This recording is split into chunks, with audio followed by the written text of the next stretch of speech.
Hello and welcome everyone to the Solo Multimedia podcast where I give you my unfiltered takes straight off the cuff. And today I'm going to be talking about the new indie game Signalis by developer Rose Engine, who is essentially just two illustrators and game designers from Germany that I think have made a fair few projects before this point, but I couldn't find a ton in the 20 seconds of Googling I did before this. But yeah, so Signalis is a game that essentially popped up on my Steam recommendations not too long ago under the survival horror genre, which is something I've always been very interested in, especially considering, some of my favourite games of all time would be Silent Hill 2 is probably in my top 5, for example, and other stuff that isn't strictly speaking survival horror, but very much within the horror genre. I think Spec Ops: The Line has some horror elements, and it leans into that more oppressive atmosphere than a lot of other games do, which is the main thing I take away from the genre. So yeah, big fan of the genre. And honest to God, I don't think there are a ton of particularly good survival horror games, which is why it's kind of difficult sometimes naming, titles straight off the top of the dome. But essentially, what Signalis is doing is it's harkening back to that very old style of survival horror game. Loads of people have already compared this to Silent Hill and Resident Evil, and I think the comparison is incredibly apt. Not only does it kind of bring some of those old ideas right to the forefront in things such as like in Silent Hill, for example, you have certain save points rather than an auto save feature or anything like that, or checkpoints, or just being able to save when you want, like in modern gaming. And Signalis brings that very much into the mix, essentially. So you can only save throughout this game at PC terminals. Basically, they've got these very ominous and striking red screens that I think had a lot to the atmosphere of the game. So yeah, in a lot of ways, this game harkens back to some very classic design, especially in its the way you have to kind of manage your inventory, in the ways that you kind of deal with a lot of the puzzles. I suppose a lot of the puzzle design really reminds me of almost the of almost kind of I wouldn't strictly speaking say the riddles in Silent Hill. I think a lot of Resident Evil's puzzle design is actually probably something closer, where you have this kind of, I don't know, almost like terminal that does something, but the game doesn't really spell it out for you. You need to interact with it and work out what you need to do. It's very naturalistic puzzle solving in that sense. So yeah, there's a ton of things this is doing in terms of referencing its source material, referencing, kind of wearing its influences on its sleeve. And I gotta say, for me personally, all of that stuff is very much welcomed for the most part. I think the stuff like the saving is probably a bit obnoxious and not necessarily required, honestly. But for the most part, I think a lot of that design actually serves this game really well. The other thing this game does exceptionally well is its atmosphere and tone. So the music is constantly kind of very ambient, very oppressive, very dark. The area you're exploring is essentially a big sci-fi kind of station where some people have been, essentially it's a workstation. I don't know exactly what's going on there. I've only played about half the game at this point, I think, so there's still a decent amount I don't know. But essentially it's some kind of work facility, and you're there looking for someone. You play as a replica, which is this kind of I think it's very similar to the kind of Blade Runner idea of a replica, where it's essentially some sort of sentient but non-natural being, something that is man-made. But in this game, it seems like they are very much machines rather than humans, or I shouldn't say humans actually, rather than organic, I guess. Despite the fact that every replica seems to have some human flesh as a face, which is kind of strange, but regardless, that's kind of the general idea. You'll just come here looking for a missing person that you have some connection to. Again, that's not something that's super clear to me yet. A lot of the story is told in kind of an abstract way. One thing I will heavily praise the game for, actually, is you can really engage with as much or as little of the kind of world as you want. There's lots of documents being left about that give information to higher ups at the work facility about the different replicas that they're going to be hiring and working with and put into use. So you can read all you want about the different types of replicas, their temperaments, who they work best with, what kind of what kind of stimulus they require to be, you know, I guess like maintained is the wrong word, but essentially to keep entertained. Um, it's very well put together in that sense. There's a lot of like background reading you can do, but if you don't want to engage with any of that, that's also totally valid. Essentially, you can just like try and blitz through the game. So far, we essentially have a game that's really, really atmospheric and harkens back to a lot of things that I like. However, I have to say that overall, I think this game doesn't quite get the genre as quite as like closely as I'd like in a lot of ways. So I think when it comes to survival horror in general, it's quite difficult to actually make a game particularly scary without resorting to jump scares, which this game doesn't really do. And I wouldn't even call like jump scares scary. It's just like, startling or whatever. I think generally the stuff that does it best is anything that's kind of very conceptually scary or unnerving. I think those are the two best routes to go if you really want to get under the skin of like your player in a more substantial or interesting way.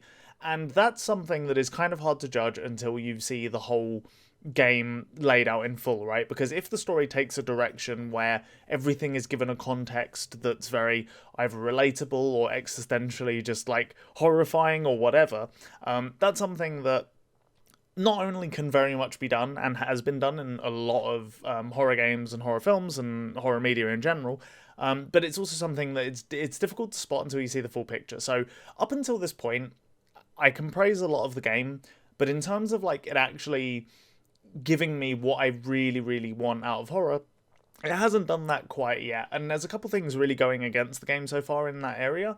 So one of the big ones is the vast majority of the enemies you're fighting are kind of... So there's one thing you'll read about is this kind of like disease or something going around, which is almost like a cliche at this point, but basically instead of having like zombies and classic infected, you have what is essentially the same enemies as like Silent Hill 2, essentially, to be honest.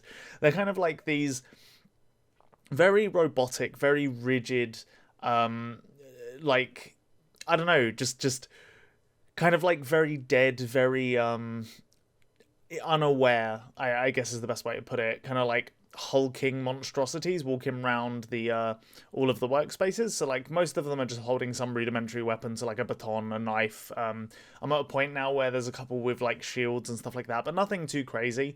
But I think what really kills this game is in Silent Hill, for the most part, the enemies you fought weren't there to scare you, especially. Most of them were just trying to be unnerving and provide some threat to the overall world. But the problem with this game is that you can basically outrun anything and just run through a door, and it really just turns the enemies into less of like anything that's creepy or particularly harmful and more just annoying, which is a pretty big blow to the feel of the game, unfortunately. Essentially, like I said, you're going through this kind of like very industrial landscape and workspace, going down like mine shafts and walking through different like living like areas for people and kitchens and that kind of stuff. But it's all very like sci-fi industrial, like the kind of thing you might imagine from the first Alien movie, you know. And essentially, as a result of that, there are doors everywhere, all over the complex. Everything is connected through doors. Everything is kind of like laid out through doors. I assume the game loads through doors and stuff like that as well. But the enemies can't follow you through doors. So initially, through the first like couple of hours, you might be very cautiously kind of walking about in different rooms, not sprinting as to not allow enemies to yourself. There really isn't that much ammo around. You'll regularly be running out if you use it too much, so you'll be avoiding combat as much as you can. And being super careful in the first place is, it adds like some kind of intrigue, or intrigue's the wrong word. It adds an interesting element to the gameplay. But after a certain point, you're probably going to realize that you can just like dash past every enemy, run through a door, and they can't chase you. And after you realize that, it really does turn the enemies into less of like this kind of creepy, ever-present threat and more into just, more of an annoyance, really. And it's a shame because there are some nice ideas happening here. So one thing that I really like in the game is that every enemy, because it's some kind of like disease that I guess infects and then heals the replicas, which are closer to machines, after you kill an enemy, after you like take them out with a shotgun or whatever, give it like 10 minutes or so of wandering around, and that enemy will come back to life and start guarding the same room or hall. So you really have to, like think about exactly when you want to use your ammo and not use it too sparingly, because if you do, then you're going to run out of ammo and eventually you're going to run into an enemy and not be able to get past them in a particularly efficient or easy way, and you're just going to have to tank a bunch of hits or rethink your strategy, right? But as I just said, you can essentially just run past everything, so it really just becomes a case of like, how can I outmaneuver the enemies rather than thinking about it in a more cautious way, which goes against kind of like the menacing tone that the game does such a good job of building up. And yeah, I do think it is a real shame, because there are really, like I said, a lot of elements I do enjoy in this game. So like one thing that I think is done incredibly well is like I said, the music and the atmosphere is very oppressive for the most part. It's very omnipresent as well. But every now and again, when you find like a safe room, or when you find a room that has a particular kind of symbolic puzzle piece or something along those lines, the music can often change into something that's quite somber and calming. And because of the way the game works, if you enter a room and there's no threat, 9 times out of 10 it's going to be fairly obvious. So it is really nice having this kind of ebb and flow between different rooms of like, intense kind of creeping around, and then this kind of section where you're safe for a little bit and you can kind of just take a moment to catch your breath and all that kind of stuff.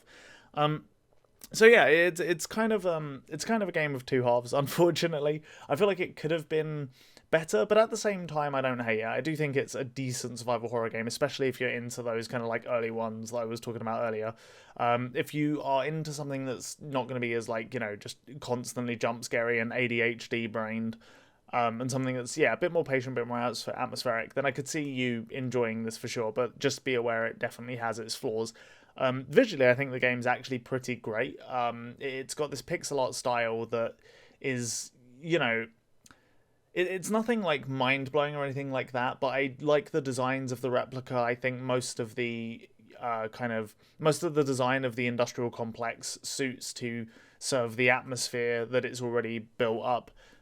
One thing that's kind of odd about this game is it occasionally has these first-person sections. So you'll like, say you enter a lift, you'll go into a first-person view, and then you'll walk around with W, A, S, and D, and then you can kind of like aim with your mouse, despite the vast majority of the game being from a top-down perspective. And you can kind of like look around at different buttons in the lift, at different like corners of it, to maybe find like keycards or whatever. And it's a very strange addition to the game, but I actually think it does a pretty good job of like almost acting or like adding to the unnerving feeling of most of the game. I don't know what it is exactly. Maybe there's something that's more purposeful as we get towards the end that it's used for. I don't know. But up until this point, I still think it's a nice addition. So yeah, those are my kind of like messy, all over the place thoughts on this game. I'll tell you, actually, one thing I will say, if anyone in the comments is aware of any other like really good or really highly recommended survival horror games, I definitely recommend, like, or not even recommend, just please chuck them in the comments section. I'd be very curious to play a couple. I think in terms of recent games that I've enjoyed, I think Observer was actually pretty good. I loved Soma, but in the same way that I'm kind of talking about this, I think like a lot of the survival horror elements in that game were trash and just didn't need to be there, and the story could have held up on its own. I don't know what you would have added to replace those, but yeah, it's just very unfortunate, because I feel like, I don't know, that game has such an incredible story and it does such a good job of conveying its themes through its gameplay, but then like it's just another game from the Amnesia devs, so we have to have a big scary monster like in the corridors. Yeah, it was kind of, I don't know, it felt kind of dumb to me, but yeah, that's pretty much everything I have to say. Overall, like I said, if you're into what I've described and you're up for just a bit of nostalgia, I definitely recommend Signalis overall, even if it is kind of like messy. I think for the most part, I think most people would enjoy this game if I had to guess. I'm probably a little bit harsher on these types of games than most people, just because I have like a relatively high expectation of the genre overall. So yeah, I think that's basically everything I want to say. If you've enjoyed this game, do let me know, because I'd be very curious to get other people's thoughts on it too. But yeah, that's basically everything I want to say. Cheers for listening. I hope you've enjoyed it, and I hope I'll see you around again. All right, peace out, everybody.